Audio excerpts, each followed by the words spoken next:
sela do sela.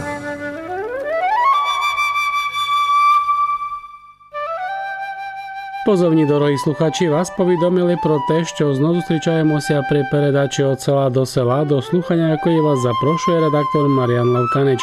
На цей раз ми зупинимося в невеличкому селі Бардіївського округу, яке знаходиться в північно-західній частині Низьких Бескидів, катастр якого є 827 гектарів, яке знаходиться 520 метрів над рівнем моря. Віримо, дорогі слухачі, що на основі цих даних ви вже вгадали, що на цей раз мова піде про село Фричка. Щоб краще спізнати село, то й старостою Василем Гудаком ми пішки ним пройшлися. Нашу прогулянку селом ми розпочали питанням на те, з якого року походить перша письмова згадка. Перша письмова správa o obci Frečka pochodí z roku 1608 z Urbárskej knihy Makovického panstva.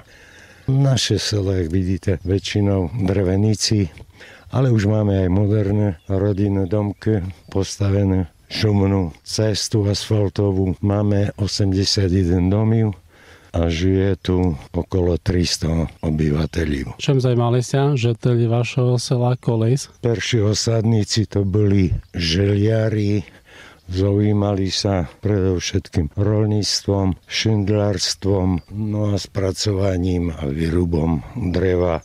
Neskôršie v roku 1815 tu bola postavená železná huta. Vyrábali sa tu nástroje pre poľnohospodárov, pluhy, motyky, lopaty. A okolo roku 1850 táto huta tu prilákala ľudí, vtedy mala obec okolo 500 obyvateľov. No dneska máme už len 300. Predovšetkým sa tu gazdovalo, rosla tu i pšenica, oves, žito, jarec, skot, státok sa tu pestoval, aj ovci. Tak až do roku 1955, kedy už potom prešla obec do jednotného roľníckeho družstva. A z čoho pochodí názva sela? Hovorí sa z povídania ľudí starých, že makovický pán mal 3 dívky. Do vena im dal, tak jedna z nich sa volala taká Fricka, taký maďarský výraz, druhá Petrova, tretia Cigielka vraj, no tak toto je 3 sela, Frička, Petrova, Cigielka. Či je to pravda, overené písomne to nemáme. Napevno, що є у вас herb, який він є? No herb máme typičný pre oblasť činnosti v našom seli, a to je zelený podklad a 3 snopy zrna. Ešte napevno, що це виходить із історії, як ви вже нагадали, що жителі села займалися хліборобством. Tak, no a flak náš tiež zoloto-zelený, no len už dneska tá činnosť ochabuje. Ви вже нагадали, що не є тут робочих можливостей багато, але тут йдемо і бачу чоловіків на дворі, так що значить, що тут є якийсь такий дрібний підприємець? No, jest tu v tom domi bývať Jurko Cimbalák starší, ale jeho synové, to podnikateľe, Janko i Jurko. Jurko podnikateľ dosť veľkého rangu, má je mesokombinát Bardejový. A tu teraz vidíme mladšieho syna Janka, on tiež podniká v Bardejový. No a bývať tu v seli, majú postavený krásny dom, no a budujú a skrašľujú ho. Що ви сказали про вашу діяльність? Ako tak, že snažíme kus podnikať, robiť doma, no tak všetko kolo sela, kolo domu, no, takže snažíme všetko zrobiť, čo treba. No. Скільки людей працює тут із села у вашій фірмі? Tak zo sela nerobí nikto, no ale tak mám tam 3 ľudí, čo robia u mňa. Ви є молодою людиною, як вам тут живеться у вашому селі? No, v našom seli je pekný. Pekný, ja tu rád žiju, lebo no, tu jem vyros a tu sa mi páči. A život je taký, jak na celom Slovensku, alebo jak na východnom Slovensku. Nemáme še s čím chváliť, bars. А в якій галузі ви дієте? Ja v restauračnej sferi.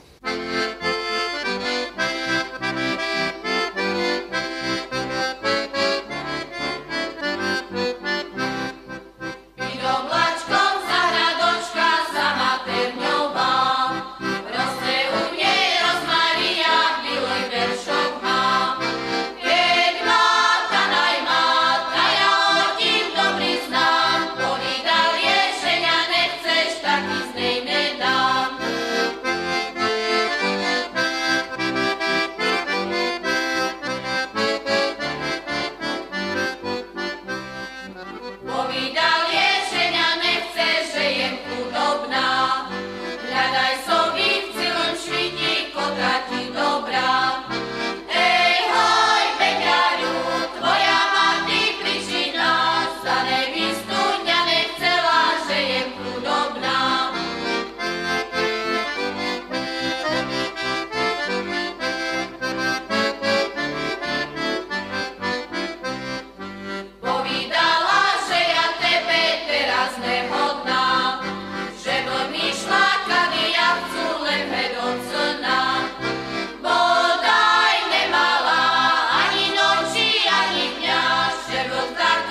Першою зупинкою на протязі прогулянки Фречкою був будинок Milana Hudaka, державного працівника у поліції, який вже відійшов на пенсію. А як він позгадував на колишнє життя у селі? Були іні часи доколи.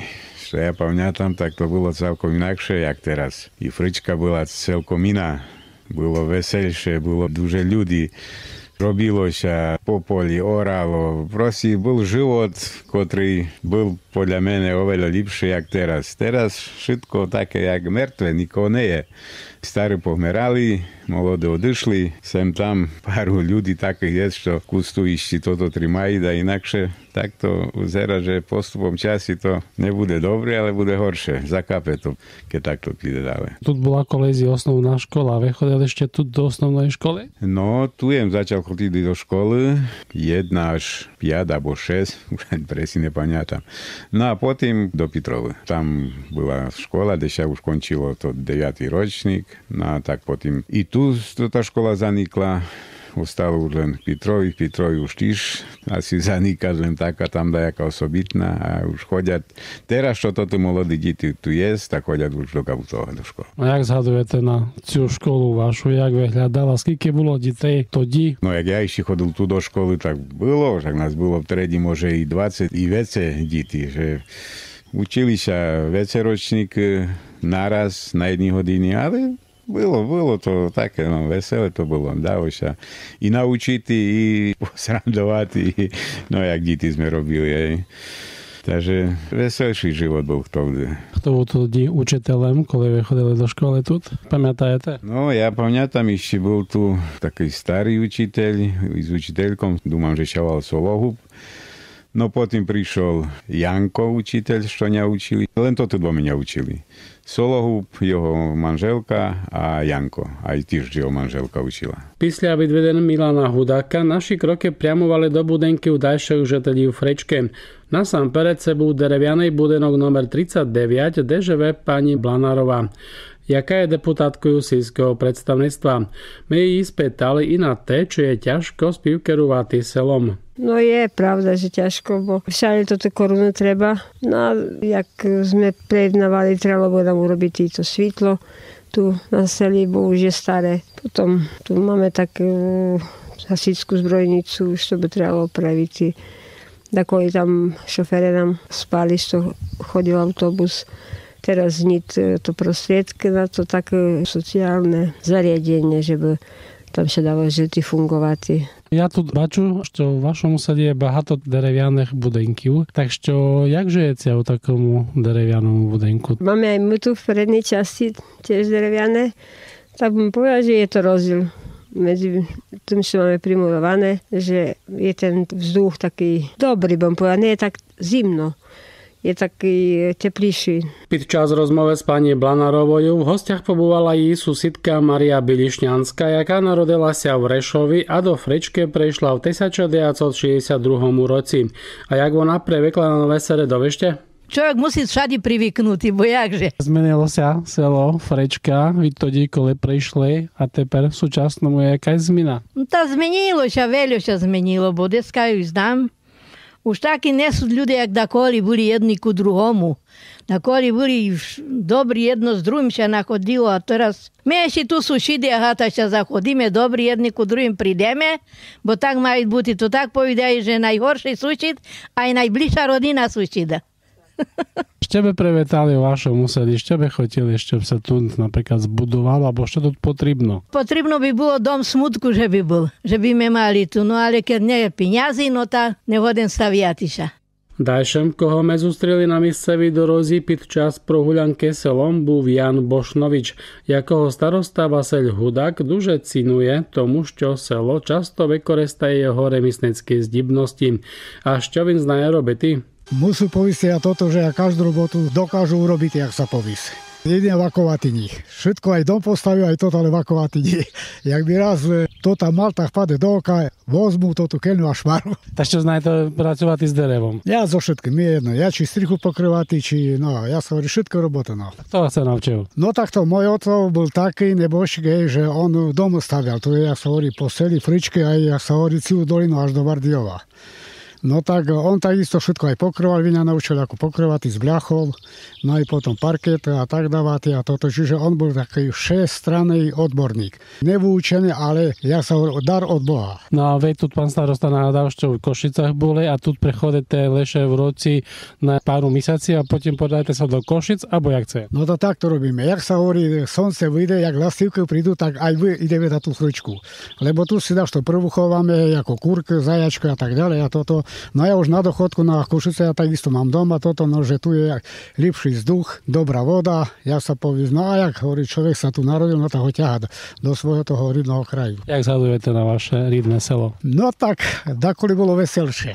Teraz, jak sa povie, nie ani tých deťoch, staršie ešte boli a toto išli do Košice za robotu, jak sa povie, no teraz hovorím robote, jak tu nie, no tak už aj toto deti sa tak nerodia, toto bolo to, jak sa hovorí už tá doba modernejšia prišla tak, len jednodzetkom a tí dvi adakoli boli aj 5, aj 8 bolo. No takže bolo veselšie, sme chodili, jak sa hovorí, večer po spívaniu a tak aj boli ešte sypanci, po ktorých sme sa tam zastavili, s divčatým sme sa poveselili, porozprávali, no a tak no.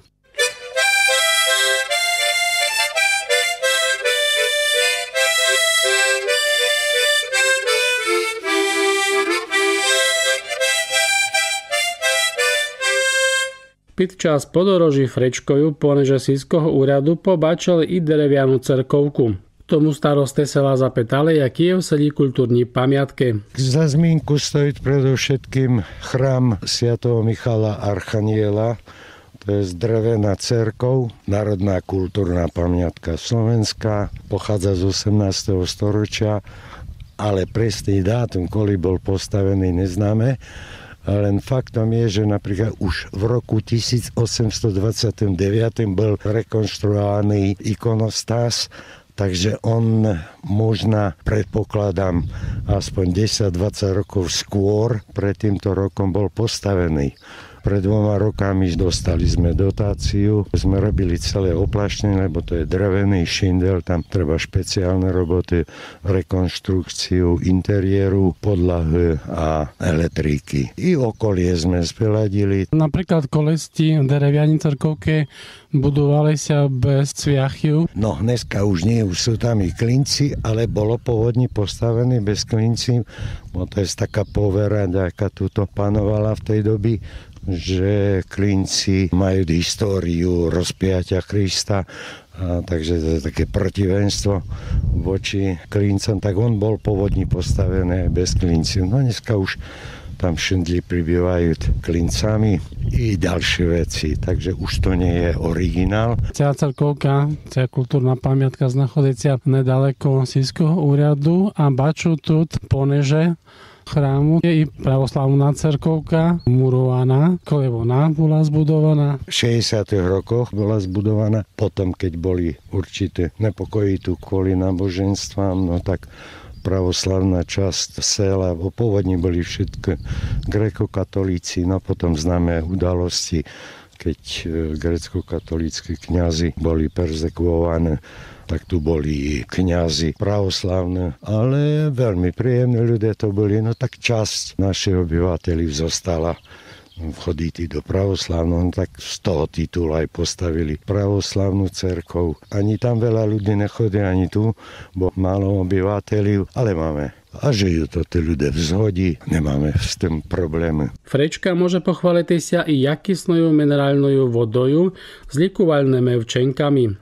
To je naša picha. Máme minerálnu vodu, voláme ju tak historicky názov šťava. To tá voda, kolíš tu nebolo pivo, ja znám ešte za svojich mladých časov, tu nebola korčma, pivo nebolo, tak to tá voda hasila smäd všetkým obyvateľom. No a to byli aj zdraví a veselí ľudia, keď pili len šťavu. Biľa studneka minerálnej vody Sýskej úrad pobudoval i výpočenkovú zónu, na jakú me zašli si starostoju podevete sa. Súčasťou tejto oddychovej zóny je aj volejbalové ihrisko, detské ihrisko, altánok pre 20 ľudí s krbom na opekania, parkovisko aj na autobus, aj na osobné auta.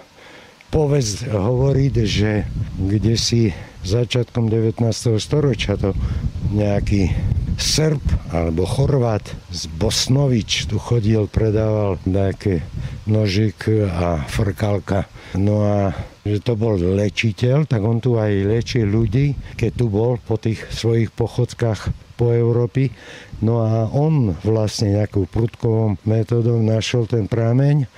No a povedal, že tu kopajte, tu bude liečivá voda, lebo do tej doby v ráji merali ľudia, deti sa rodili, merali. No a keď začali piť tú vodu, prestali merati, deti sa veselo rodili. No a Bosnovič potom bol váženým občanom obci, aj sa tu oženil na jednej devčini a dodneska tu žije jeho potomkovia a už sa volajú Bošnovič.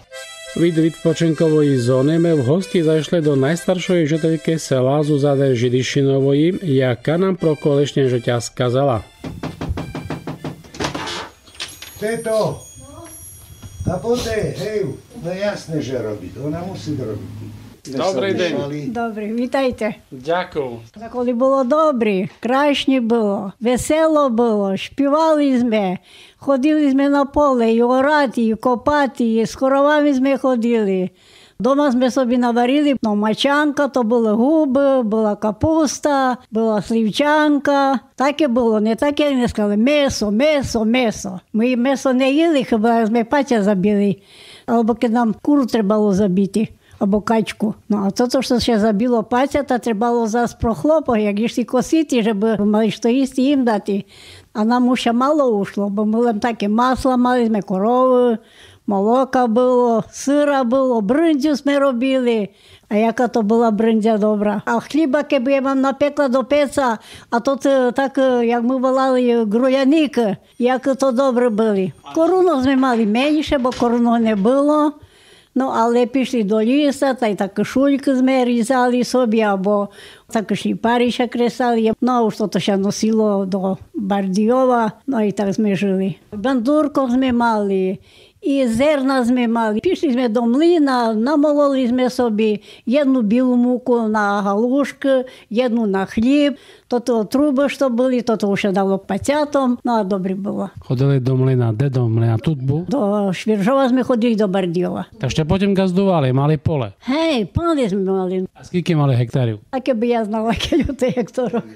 9. No a kde bolo це поле? На яких місцевостях мали? Мали одне велике поле, або більше цих було земи? Панську долинку, потім Підгущ, велике поле, потім на Спаленівську, на Чертіж, Углиська, по Підімку, то по Панських долинку, по Зарванський потік. З коровами ми йшли, а вже ми йшли з Ощертежа з тими коровами, як ми вийшли там горі на село, та ми так співали, що аж в Петрові берміло, нелем того фрички. Староста сказав, що знаєте співати. Заспіваєте ще якусь пісню? Та фричка, яка застарана, ні дівочка, щоб заспівала, ні дівочка, щоб заспівала, щоб загукала, щоб ту фричку куз розвеселяла, щоб ту фричку куз розвеселяла. Pani Zuzana pozhadovala i pro te, jak колись часто жителі Фречки ходили нелегально через кордон до Польщі. Треба було границю мити, щоб зараз вояці не виділи, граничари, як ходили доколи. Та мені нав'язав до травнички, ту на хвербі, як уж треба було що там однести, або назад треба було, а мілем так поїла, Зузьо, як вийдеш там на границю, дай позир, посмотри на одну сторону, на другу сторону, а щоб дехто не видів, знов щоб не йшли, то це граничари, а так потім возьмеш то, але то мені казало хабіти в траві, а потім, як не буде нікого, то полетиш по ту зайтку, а щоб сполетіла такою ж до телича, зараз вже внесла то зіпси. Ну, а няню з тим гандлював, ну, то їм там носила, а потім отам вже принесла бо кобаси, бо там був один месарч, а добре робив там в Польську, таку ту в теличу, ну, то вже отам їм принесла і солонини, і кобаси. Та я була такий кшефтар. Брат носив з Бардійова, що треба було, а я зазносила там. Бо то таке не молися купити, або так лах, або що тяжче було. Ну, а він ж пішов, погандлював, вже наносили і тих лахах. Ну, та то з Азії, я то носила зас там до Польська. Польська була псота, не так як зараз. Там Поляці teraz газдове чудо. А коли там була псота, та лемтува, keď прийшли, так як грушка, або як ябка, або що, та тоді ходили по селі збирати. Ми їм до Зайдки назбирали, а границям втікали до гори, ту горі берегом, а до гори. Що я ще надітала гори цим берегом на границю, пане Боже, до Польська. Але ще ні ноги не болять. Видите, ще як я дітям. Кожен мені повідає, що йду там ще як вовірка. Мені кожен завідить, що я 5 років, мама, що я там дітям. То я то з палицем не годна прийти, то я прилечу. Pokiaľ teta hovorí o tým pašovaniu do Polska, áno, bo jak hovorí teta, istý bolo, bo bolo gazdovstvo, bolo moloko, masla mali, to znali, to robiť, pekli, chlieb, zrno bolo, no ale peňazí nebolo, tak už na také na zakúpenie textíly a oblečenia, topánok bolo treba peňazí, alebo keď do školy deti chodili, no tak tým pašovaním sa tak privyrabiali. Bolo to nebezpečné, pretože z poľskej strany strážilo vojsko, u nás financí, častokrát, pamätám oca, koľkokrát ho pojímali, bol väznený 3-4 dní, zaplatil pokutu, no ale zazišiel. Takže ľudia si pomáhali tak, jak mohli. Na цьому наші відведені села Фричка Бардіївського округу кінчаються. Жителям села зістається побажати, щоб їм вдалося наповнити їх наміри. Головно, щоб до села прийшло більше фінансів та щоб у Фричці було більше молодих людей, які зістануть у ньому і жити. На кінець дозвольте попрощатися із вами, дорогі слухачі. Передачу підготували Петер Вашко, Віктор Гаштяк, а на зустріч з вами із дальшого села вже тішиться Мар'ян Левканич. Бувайте здорові!